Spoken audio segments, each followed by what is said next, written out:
En 1872, un jeune assistant de musée nommé George Smith travaillait seul dans la salle des archives du British Museum. Entre ses mains, des fragments d'argile, couverts d'écritures cunéiformes. Il passait des heures, des jours, à tenter de déchiffrer ces symboles anciens, jusqu'à ce que, par une nuit de novembre, quelque chose se produise. George commença à trembler. Il se leva de sa chaise. Selon des témoins, il arracha ses propres vêtements et courut dans les couloirs, en hurlant qu'il avait découvert quelque chose qui allait changer tout ce que nous savons sur la Bible. Ce qu'il trouva cette nuit-là détruisit un mensonge, vieux de 3000 ans. Ces fragments d'argile contenaient une histoire, l'histoire d'un homme qui avait reçu l'avertissement des dieux, d'un déluge qui détruirait l'humanité.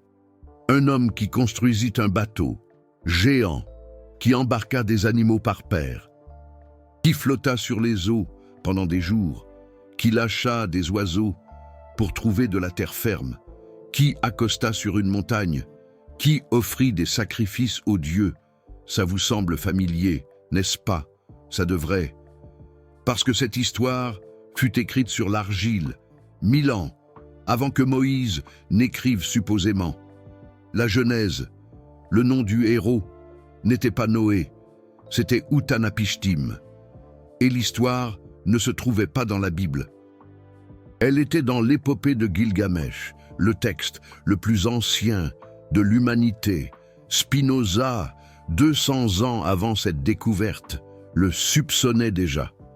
Il écrivit dans son traité théologico-politique que les histoires de la Genèse ne pouvaient pas être originales, qu'il y avait trop de similitudes, trop de coïncidences, trop de détails qui indiquaient des sources plus anciennes.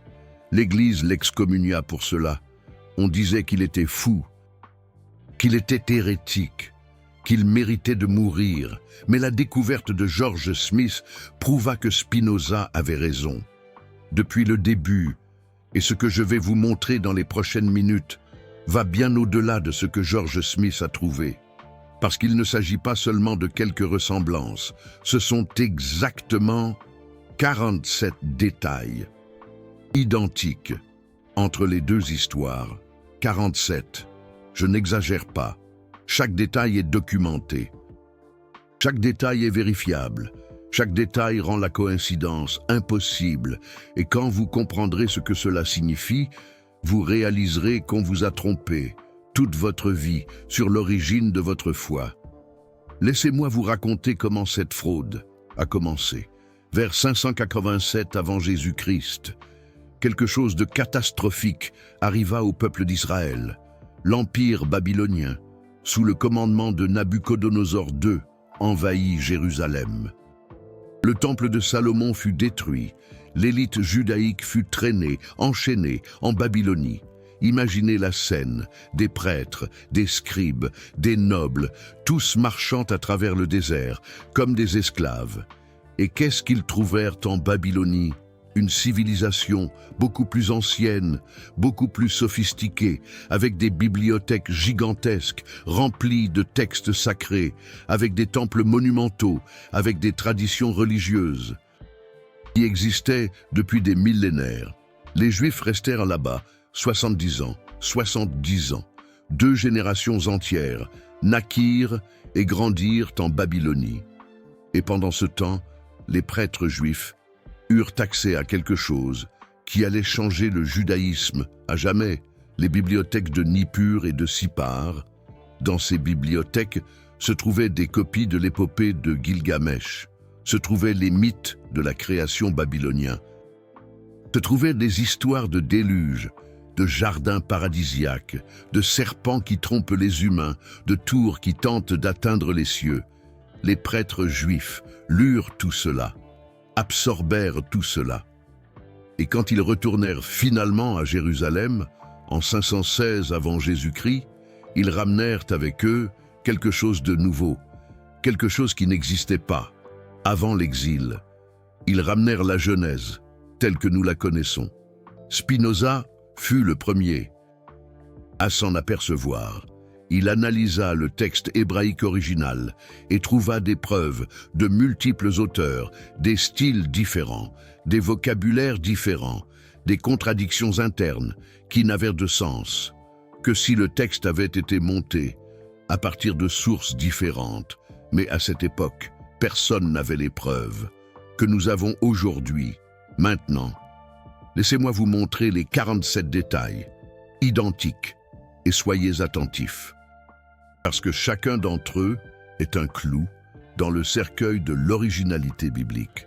Premier détail, tant dans l'épopée de Gilgamesh que dans la Genèse, les dieux décident de détruire l'humanité à cause du péché.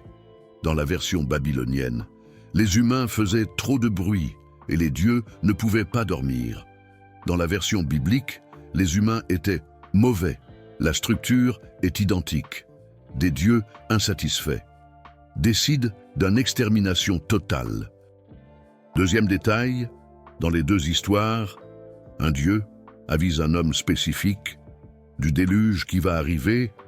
En Babylonie, le dieu Ea avise Utanapishtim. Dans la Genèse, le dieu hébraïque avise Noé. Le même schéma, un élu parmi des millions. Troisième détail, dans les deux cas, le héros reçoit des instructions détaillées pour construire une embarcation. Pas un bateau quelconque, une arche spécifique, avec des mesures précises. Quatrième détail, les proportions de l'arche sont mathématiquement liées. L'arche d'Utanapishtim avait une forme cubique parfaite. L'arche de Noé avait des proportions qui suivent la même logique géométrique sacrée que les Babyloniens utilisaient. Cinquième détail, les deux arches avaient de multiples étages. Celle d'Utanapishtim avait 6 étages. Celle de Noé en avait 3. La structure interne, divisée en compartiments, est identique. Sixième détail, le matériau de construction, Utanapishtim utilisa du bitume pour imperméabiliser l'arche. Genèse 6,14 dit que Noé utilisa exactement la même chose, le même bitume, appelé en hébreu Kopher. Septième détail, dans les deux histoires, le héros emmène sa famille à l'intérieur de l'arche, épouse, fils, belle-fille, la même configuration familiale. Huitième détail, des animaux sont emmenés, par paire, dans l'histoire de Gilgamesh. Utanapishtim emmène des couples de tous les animaux. Dans la Genèse, Noé fait exactement la même chose. Neuvième détail, les dieux ferment la porte de l'arche. Dans les deux cas, le héros ne ferme pas la porte, seul. Une divinité scelle l'entrée. Dixième détail, la durée du déluge. Dans la version babylonienne, la tempête dure 6 jours et 7 nuits. Dans la version biblique, la pluie dure 40 jours et 40 nuits. Les nombres sont différents. Mais la structure d'une période déterminée de destruction est identique et il reste encore 37 détails. Gardez cette information en tête parce qu'elle aura du sens dans quelques instants. 11e détail, dans les deux histoires, toutes les sources d'eau s'ouvrent en même temps. Ce n'est pas seulement de la pluie, ce sont les eaux souterraines, les sources, les océans. Une destruction totale venant de toutes les directions. 12e détail, toute l'humanité meurt, personne ne survit, à part ceux qui sont dans l'arche, extermination complète. 13e détail, l'arche flotte sur les eaux, elle ne coule pas, elle ne chavire pas, elle flotte parfaitement pendant tout l'événement. 14e détail, quand la tempête se termine, l'arche s'arrête sur une montagne. Utanapishtim s'arrête sur le mont Nizir. Noé s'arrête sur le mont Ararat. Montagnes différentes, même dénouement. 15e détail, dans les deux versions, le héros attend une période avant d'ouvrir l'arche. Il ne sort pas immédiatement. 16e détail, des oiseaux sont envoyés pour vérifier si la terre a séché. Ce détail est crucial. Soyez attentifs à ce qui va suivre. 17e point, dans l'épopée de Gilgamesh, Utanapishtim lâche une colombe en premier. La colombe revient, car elle n'a trouvé aucun endroit où se poser. Dans la Genèse, Noé lâche une colombe. La colombe revient, car elle n'a trouvé aucun endroit où se poser. Mot pour mot, la même scène, 18e point, après la colombe. Utanapishtim lâche un corbeau. Le corbeau ne revient pas. Dans la Genèse, avant la colombe, Noé lâche un corbeau. Le corbeau ne revient pas. L'ordre est légèrement différent, mais les mêmes oiseaux apparaissent dans les deux histoires. 19e point. Une deuxième colombe est envoyée. Elle revient avec un rameau d'olivier. Dans Gilgamesh, la colombe revient avec une feuille. Dans la Genèse, la colombe revient avec une feuille d'olivier, la même image symbolique d'espoir. 20e point. Une troisième colombe est envoyée. Elle ne revient plus. La terre est sèche, identique dans les deux versions. 21e point. Le héros ouvre l'arche et regarde à l'extérieur. Il décrit ce qu'il voit. Destruction totale. Silence absolu. 22e point. Le héros sort de l'arche avec sa famille. La même séquence cérémoniale de débarquement. 23e point. Immédiatement après être sorti, le héros construit un autel. Pas une maison, pas un abri, un autel pour les dieux. 24e point. Un sacrifice est offert sur l'autel. Des animaux sont brûlés. La même pratique ritualiste. 25e point. Les dieux sentent l'odeur agréable du sacrifice. Dans Gilgamesh, les dieux se réunissent comme des mouches autour de l'odeur. Dans la Genèse, Dieu sent l'arôme agréable. La même réaction divine au sacrifice. 26e point. Les dieux se repentent d'avoir causé le déluge. Dans les deux versions, il y a un moment de réflexion divine sur la destruction causée. 27e point. Une promesse est faite qu'il n'y aura plus jamais de déluge. Dans Gilgamesh, les dieux jurent.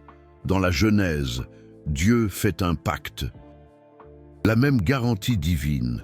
28e point. Un signe est donné pour marquer cette promesse.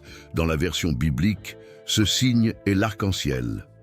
Dans la version babylonienne, la déesse Ishtar élève son collier de lazuli comme symbole de la promesse.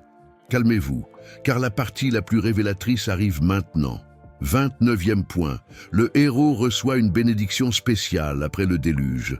Utanapishtim reçoit l'immortalité. Noé reçoit la promesse que sa descendance dominera la terre. 30e point. L'humanité recommence à partir du héros et de sa famille. Une nouvelle ère commence. Un nouveau pacte entre Dieu et humain. 31e point. Il y a des instructions sur ce qu'il faut manger après le déluge. Dans Gilgamesh, les dieux établissent de nouvelles règles alimentaires. Dans la Genèse, Dieu dit à Noé ce qu'il peut et ne peut pas manger. 32e point. L'ordre de se multiplier et de repeupler la terre. La procréation comme commandement divin. 33e point. Des références à des héros qui ont vécu avant le déluge. Dans Gilgamesh, les rois antédiluviens sont mentionnés. Dans la Genèse, les patriarches qui ont vécu avant Noé sont listés. 34e point. Ces héros antédiluviens vivaient des centaines d'années, tant dans la tradition babylonienne que dans la biblique. Les personnes avant le déluge avaient des vies extraordinairement longues. 35e point. Le déluge marque une division dans l'histoire. Avant le déluge et après le déluge sont des ères distinctes dans les deux traditions. 36e point. L'arche s'arrête sur un haut sommet, indiquant que les eaux ont couvert jusqu'aux montagnes les plus hautes. 37e point. Le héros est décrit comme juste parmi ceux de sa génération, le seul digne d'être sauvé. 38e point. La décision divine de détruire est présentée comme juste, pas arbitraire. 39e point. Il y a un avertissement préalable, une période de grâce avant que la destruction ne commence. 40e point. Le héros obéit sans questionner. Il accepte la mission divine complètement. 41e point. Des provisions sont stockées dans l'arche, de la nourriture et de l'eau pour tous les occupants. 42e point. L'arche est scellée hermétiquement, imperméabilisé contre les eaux. 43e point. Il y a un moment d'entrée cérémoniale dans l'arche, avec tous les occupants réunis. 44e point. La destruction est décrite en termes cosmiques. Cieux et terre se fondent. Le chaos primordial revient. 45e point. Le silence après la tempête est souligné. Le monde mort. 46e point.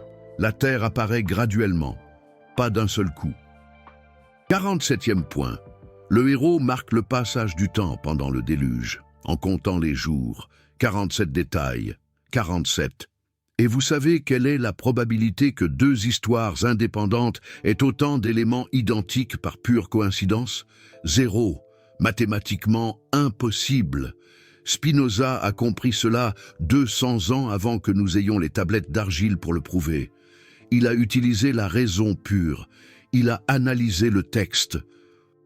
Il a trouvé les incohérences. Il a perçu que la Genèse ne pouvait pas être originale car elle avait des structures narratives qui pointaient vers des sources externes.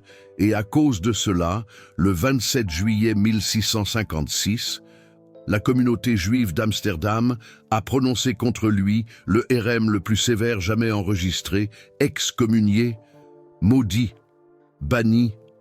Aucun juif ne pouvait parler avec lui. Aucun juif ne pouvait s'approcher de lui. Aucun juif ne pouvait lire ses écrits. Les mots exacts du hérem étaient terrifiants. Maudit soit-il de jour et maudit soit-il de nuit.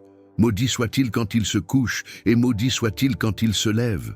Maudit soit-il quand il sort et maudit soit-il quand il entre. Que le Seigneur ne le pardonne jamais. Que la colère et la fureur du Seigneur ardent contre cet homme. L'Église catholique a concordé avec les Juifs pour la première fois dans l'histoire. Ils ont placé les livres de Spinoza dans l'index des livres interdits. Ils ont brûlé des copies. Ils ont persécuté ceux qui les possédaient.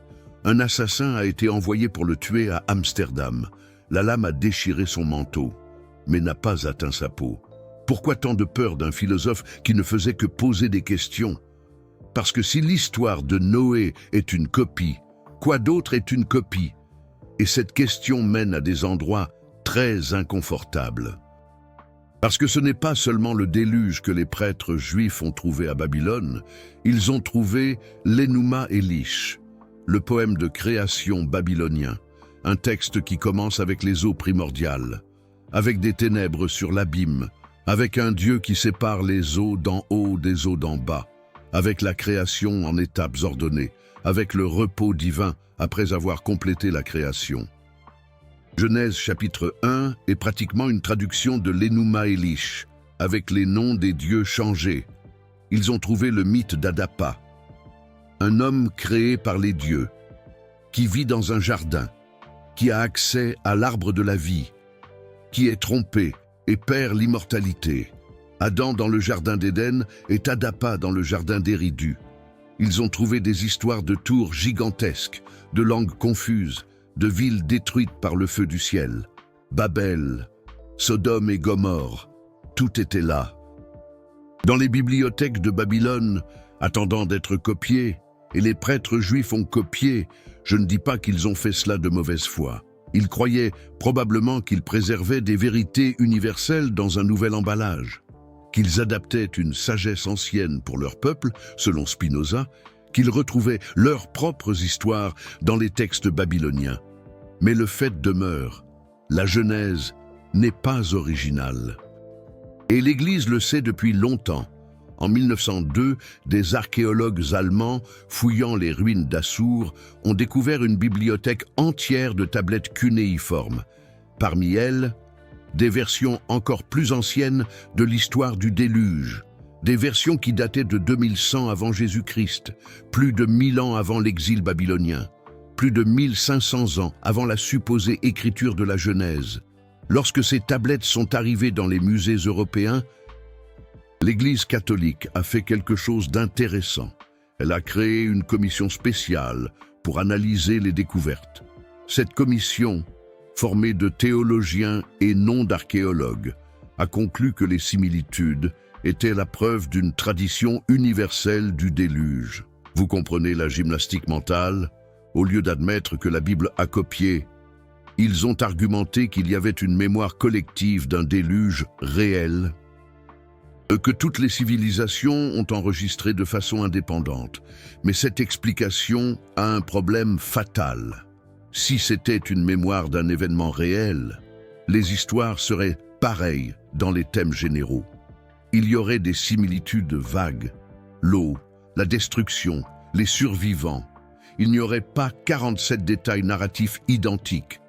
Il n'y aurait pas la même séquence d'événements, la même structure de personnages, les mêmes symboles, les mêmes métaphores. Quand deux personnes témoignent du même événement, elles racontent des versions différentes, les détails divergent, les mémoires se confondent. Quand deux personnes copient la même source, les versions sont presque identiques, et c'est exactement ce que nous voyons entre l'épopée de Gilgamesh et la Genèse. Spinoza a perçu un autre détail que la plupart ignorent. Il a noté que certains mots dans la Genèse hébraïque n'avaient aucun sens dans le contexte. C'étaient des mots empruntés, des termes techniques qui n'existaient pas en hébreu ancien et ont été translittérés de l'akkadien, la langue de Babylone. Le mot hébreu pour arche, par exemple, Teva. Il apparaît seulement 2 fois dans la Bible entière, dans l'histoire de Noé et dans l'histoire de Moïse bébé. Et c'est un mot qui n'a pas d'étymologie hébraïque claire. Beaucoup de linguistes croient qu'il dérive de l'akkadien tupu, qui signifie boîte ou récipient scellé. Pourquoi l'auteur de la Genèse utiliserait-il un mot étranger pour décrire l'arche de Noé, s'il écrivait une histoire originale hébraïque? La réponse est simple, parce qu'il traduisait d'une source babylonienne, et certains mots n'avaient pas d'équivalent en hébreu. Spinoza a catalogué des dizaines de ces anomalies linguistiques. Chacune d'elles est une preuve additionnelle que la Genèse a été compilée de sources externes pendant ou après l'exil babylonien, selon Spinoza. Mais attendez, il y a encore une chose que je dois vous raconter, et cette partie va connecter tout ce que nous avons vu jusqu'à maintenant. L'histoire du déluge n'apparaît pas seulement dans l'épopée de Gilgamesh et la Genèse. Elle apparaît dans plus de 270 cultures autour du monde, des Grecs aux Chinois, des Hindous aux natifs américains, des aborigènes australiens aux peuples de l'Afrique subsaharienne. Comment expliquer cela? L'Église utilise cette universalité comme argument en faveur de l'historicité du déluge. Si tant de cultures racontent la même histoire, disent-ils, c'est parce que c'est vraiment arrivé. Mais Spinoza avait une explication différente et beaucoup plus élégante. Il a argumenté que les histoires de déluge sont universelles parce que les inondations sont universelles. Toute civilisation qui se développe près de rivières ou de côtes expérimente des inondations catastrophiques. Le Nil transborde, le Tigre et l'Euphrate transbordent, le Gange transborde, le Yangtze transborde. Ce n'est pas la mémoire d'un déluge global, c'est la mémoire de déluges locaux qui, pour des peuples anciens avec une vision du monde limitée, semblaient globales. Et là entre en jeu le point crucial. La version mésopotamienne de l'histoire du déluge est la plus ancienne que nous connaissons. Elle a influencé directement les cultures voisines. Les Juifs en exil l'ont absorbée. Les Grecs dans leurs colonies orientales l'ont entendue. Les Perses l'ont incorporée. Et de là, des fragments de cette narrative se sont répandus par les routes commerciales et les migrations. La Bible n'est pas source, la Bible est synthèse de traditions plus anciennes, compilation de mythes adaptés, versions éditées d'histoires qui existaient déjà. Et cela soulève une question que peu ont le courage de poser. Si l'histoire du déluge a été copiée, que dire des autres promesses bibliques? Que dire de l'alliance avec Abraham? Que dire des prophéties messianiques? Que dire du concept de péché originel? Spinoza a investigué chacune de ces questions et a trouvé des réponses perturbantes. L'alliance avec Abraham, par exemple, suit un patron qui existait déjà dans les traités du Proche-Orient. Des rois mésopotamiens faisaient des alliances avec des dieux protecteurs en utilisant des formules très similaires. La structure, promesse, obligation, bénédiction, malédiction est identique. Le concept de péché originel, si central au christianisme, n'apparaît pas dans le judaïsme original. C'était une interprétation postérieure, développée par Augustin au Ve siècle. Et même Augustin a admis qu'il se basait sur des traductions imprécises du grec. Chaque couche de dogme que vous examinez avec soin révèle des influences externes, révèle des adaptations, révèle des choix éditoriaux humains. Cela ne signifie pas que la Bible n'a pas de valeur. Cela signifie que sa valeur ne dépend pas du fait d'être originale ou inspirée divinement. Sa valeur est dans les vérités humaines qu'elle exprime, dans les questions qu'elle soulève, dans les traditions qu'elle préserve. Spinoza voyait la Bible comme un document historique précieux. Un registre de comment des peuples anciens comprenaient leur relation avec le divin, un témoignage de recherche spirituelle légitime, selon Spinoza, mais il se refusait à la traiter comme inhérente, se refusait à ignorer les évidences de composition humaine, se refusait à mentir à lui-même sur ce que le texte montrait clairement, selon Spinoza. Et cela ne diminue pas nécessairement la valeur spirituelle du texte pour qui croit. Mais cela change complètement l'allégation d'originalité divine. Si Dieu a dicté la Genèse à Moïse, pourquoi le texte contient-il des emprunts linguistiques de l'akkadien? Pourquoi suit-il des structures narratives babyloniennes? Pourquoi a-t-il 47 détails identiques à une épopée païenne écrite 1000 ans avant? Ces questions n'ont pas de réponse satisfaisante dans le paradigme de l'inspiration divine littérale. Mais elles ont des réponses parfaitement logiques dans le paradigme que Spinoza a proposé. La Bible est un document humain, écrit par des humains, reflétant les influences culturelles de son temps et de son lieu. Selon Spinoza, il existe quelque chose d'encore plus profond qui se passe ici, quelque chose que peu perçoivent. L'épopée de Gilgamesh n'est pas seulement une histoire de déluge, c'est une méditation sur la mortalité humaine. Gilgamesh, le roi d'Uruk, cherche Utanapishtim pour découvrir le secret de l'immortalité. Il traverse mer et montagne, affronte des dangers inimaginables, tout pour fuir la mort. Et quand il rencontre finalement Utanapishtim, le survivant du déluge, que découvre-t-il? Que l'immortalité n'est pas pour les humains, que les dieux se soient réservé la mort pour eux, et qu'ils aient gardé la vie éternelle pour eux seuls. C'est là le message réel, profond, de l'épopée de Gilgamesh. Ce n'est pas seulement une histoire de déluge, c'est une méditation sur l'acceptation de la condition humaine.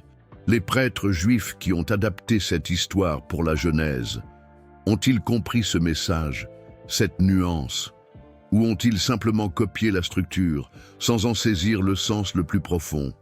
Spinoza, notre guide, notre phare, pensait qu'ils l'avaient compris, partiellement, qu'ils avaient transformé une méditation sur la mortalité en une histoire, sur l'obéissance divine, qu'ils avaient remplacé la quête personnelle de Gilgamesh par la soumission passive de Noé. Et en faisant cela, ils ont créé une narration beaucoup plus utile pour le contrôle social, un Dieu qui punit et récompense, un héros qui obéit sans questionner, une humanité qui dépend de la grâce divine pour survivre. Cette transformation n'était pas accidentelle, elle était stratégique.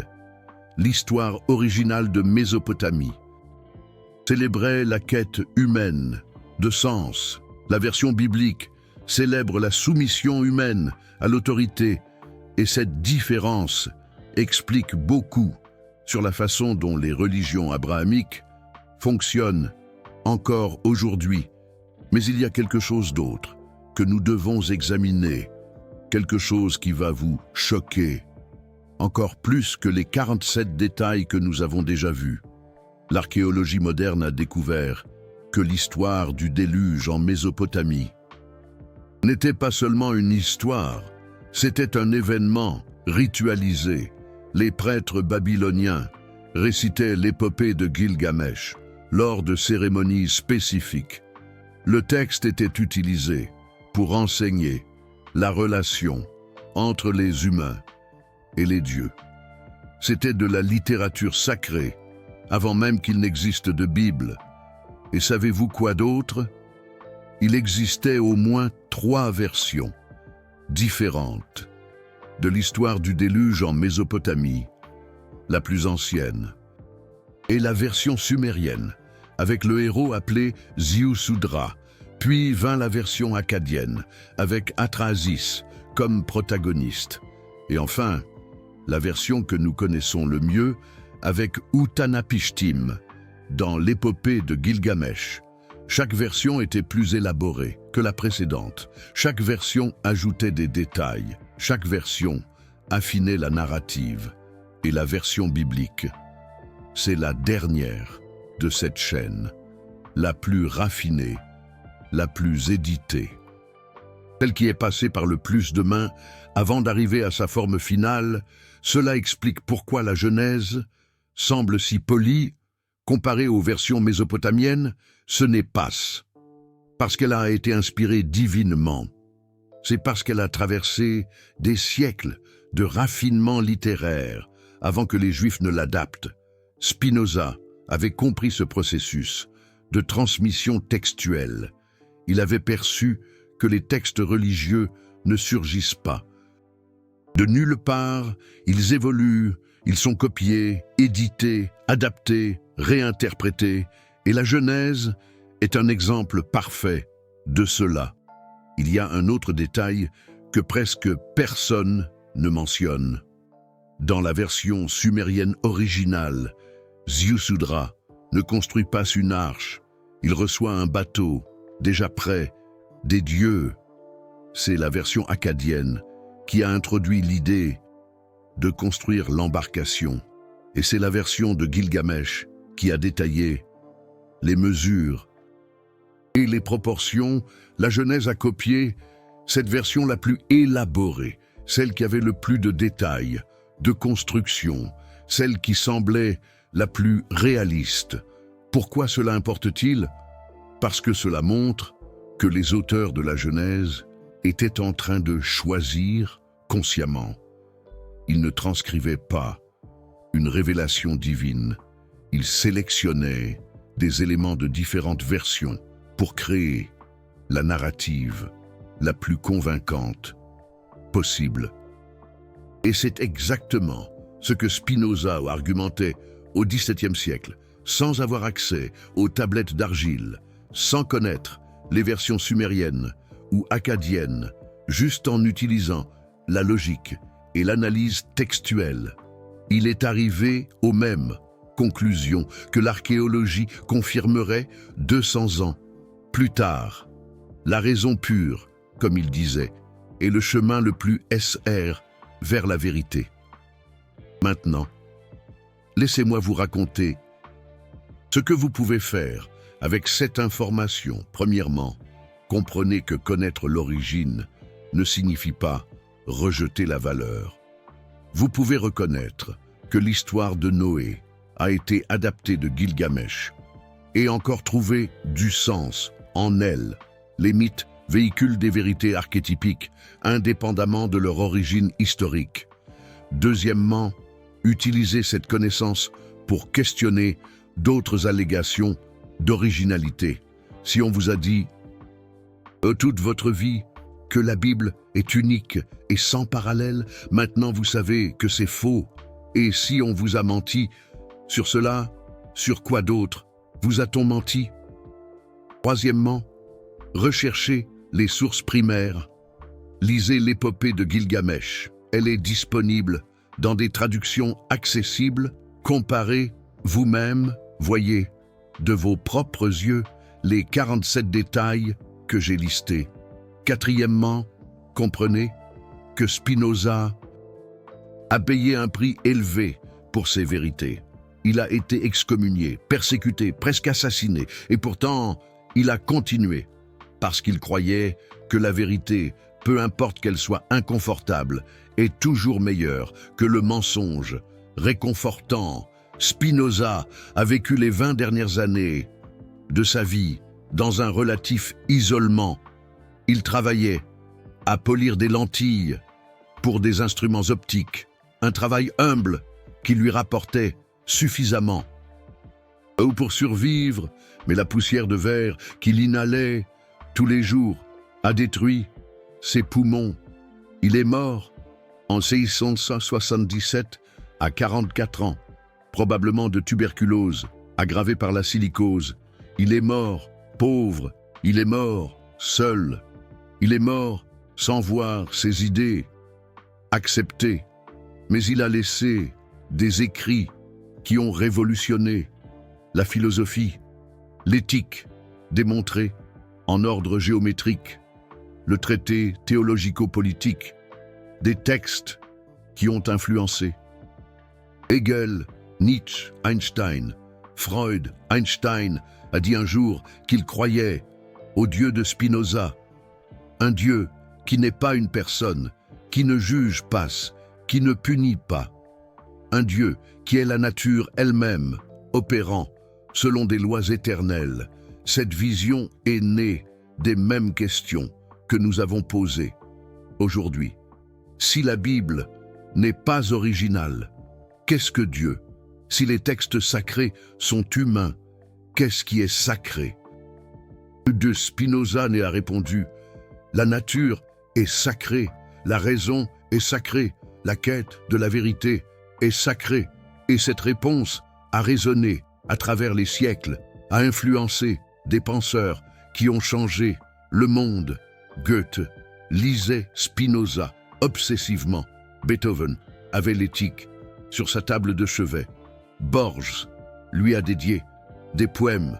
Deleuze l'a appelé le prince des philosophes. Pourquoi cette influence durable? Parce que Spinoza a fait quelque chose que peu de philosophes ont osé faire.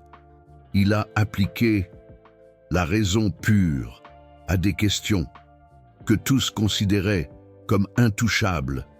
Il a demandé: que se passe-t-il si nous analysons la Bible comme n'importe quel autre livre? Que découvrons-nous si nous traitons les textes sacrés comme des documents historiques? Et la réponse a été dévastatrice pour le dogme, mais libératrice. Et pour l'esprit humain, les 47 détails que je vous ai montrés aujourd'hui ne sont que la pointe de l'iceberg. Chaque chapitre de la Genèse a des parallèles mésopotamiens. Chaque histoire a des antécédents babyloniens. Le concept même de monothéisme que les Juifs sont supposés avoir inventé existait déjà en Égypte avec Akhenaton des décennies avant Moïse.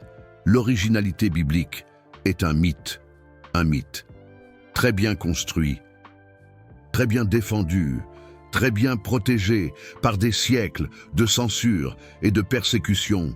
Mais les mythes ne survivent pas à l'escrutinio de la raison, et la raison vance toujours à long terme. Vous venez de découvrir quelque chose qui a coûté à Spinoza tout ce qu'il avait, sa communauté, sa famille, sa sécurité. Il a vécu le reste de sa vie à polir des lentilles pour survivre, à écrire de la philosophie en secret, publiant anonymement pour éviter d'autres persécutions. Et pourtant, ses textes ont survécu, ses idées ont prévalu. La raison qu'il a défendue a fini par triompher du dogme qu'il a condamné. Chaque vidéo comme celle-ci exige des recherches, des traductions, des comparaisons de textes anciens, une analyse linguistique, une vérification des sources. Ce n'est pas un divertissement facile à produire. Le Super Thanks juste en dessous n'est pas qu'un bouton. C'est vous qui dites que des vérités comme celle-ci doivent continuer à être révélées. C'est vous qui devenez partie prenante d'un mouvement qui choisit la connaissance plutôt que le confort, la raison plutôt que le dogme, Spinoza plutôt que l'Inquisition. Quand vous cliquez sur ce cœur doré, vous ne soutenez pas seulement une chaîne. Vous financez la continuation d'un travail qui a commencé il y a 400 ans. Quand un jeune juif d'Amsterdam a eu le courage de dire que la Bible n'est pas ce qu'on nous a raconté. Et maintenant, une question pour vous. Vous avez découvert que l'histoire la plus célèbre de la Bible est une adaptation d'un mythe païen plus ancien. 47 détails identiques, aucune coïncidence possible. La question est, est-ce que cela change quelque chose pour vous? Réfléchissez bien avant de répondre, parce que ce n'est pas une question simple. Si vous avez grandi en croyant que la Bible est la parole littérale de Dieu, découvrir que ces histoires les plus fondamentales ont été copiées de traditions païennes peut être dévastateur. Cela peut vous faire remettre en question tout ce que vous avez cru. Cela peut vous faire vous sentir trahi, mais cela peut aussi être libérateur.